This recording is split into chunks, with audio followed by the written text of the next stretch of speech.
This quick test took place at two separate events, the Swedish Enduro Cup and a brand new bike festival called Isa Bike Festival.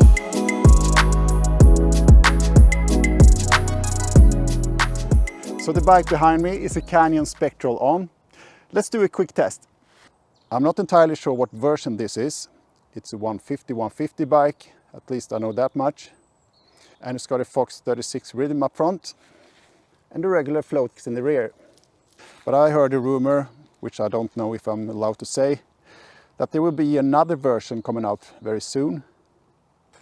And that bike would probably have the new EP8 motor, which has got a little bit more power.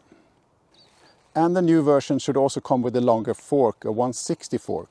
So from model year 2023, I think, it will be a 160-150 bike. It's a mullet bike, so it's 27.5 inch in the rear, 29 in the front. And the battery size is a whopping 900 watt hours. And you can see how they managed to fit that. If you look down on the down tube, it's very wide. The top tube looks normal, but the down tube, yeah, that's very wide. The silhouette of the bike is very thin though. And for being such a big full power bike, it's very agile. Maybe it's because of that mullet setup. And maybe that low center of gravity helps as well.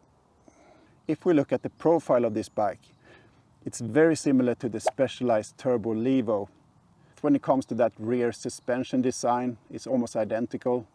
But also when you look at the motor and battery configuration, seems to be a trend now to tilt the motor upwards to make room for that battery, for those larger batteries, and lower the center of gravity.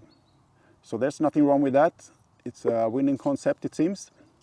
I feel the bottom bracket is rather low. Maybe it's the crank arms that are long. I don't know the size, but I did have a few pedal strikes riding up here. But I don't see any flip chip or anything. So I don't think you can raise the bottom bracket.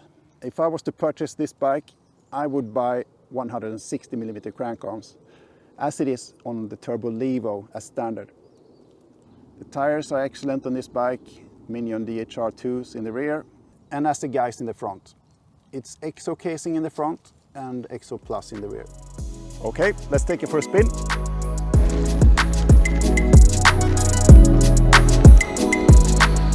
As mentioned, I did have a few pedal strikes when climbing, and there is no flip chip or any other setting that I'm aware of to raise the bottom bracket.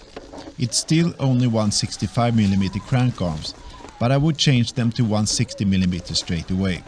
I can't complain about the geometry though. It's absolutely confidence inspiring, which is important to me as an average mountain biker.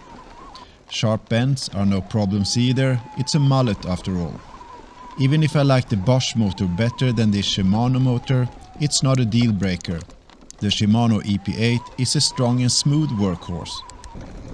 When I tested the Spectral on in this bike park, I didn't really manage to light it up properly.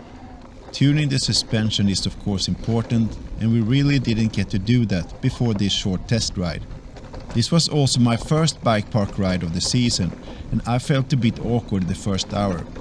Or in fact I felt like an absolute noob, and I even managed to get a little nice washout in some loose and dry sand. I got the pace up in the afternoon, but by then I was testing other bikes. Now this is not the bike's fault. This bike has got very good reviews from many magazines, but again I think I need to tinker with the suspension some more and increase the speed somewhat to get it to fire up properly. A side note, shouldn't an Enduro eMTB have a piggyback shock for better consistency? Just my preference maybe, and there are other versions with bigger suspension components. I switched to the Canyon Neuron on briefly, and even if there are only slight differences in angles and measurements, it is very noticeable how different the bikes are. The Neuron on is more agile in the steering input, thanks to its steeper head angle, and it's no problem to tackle red trails on this bike either, even if I prefer the Spectral on here. I also heard rumors that there will be a new Neuron on coming soon with the design language closer to the Spectral on. Looking forward to that since I like the analog Neuron so much. Those were my impressions from this quick test. I hope you got something out of this video.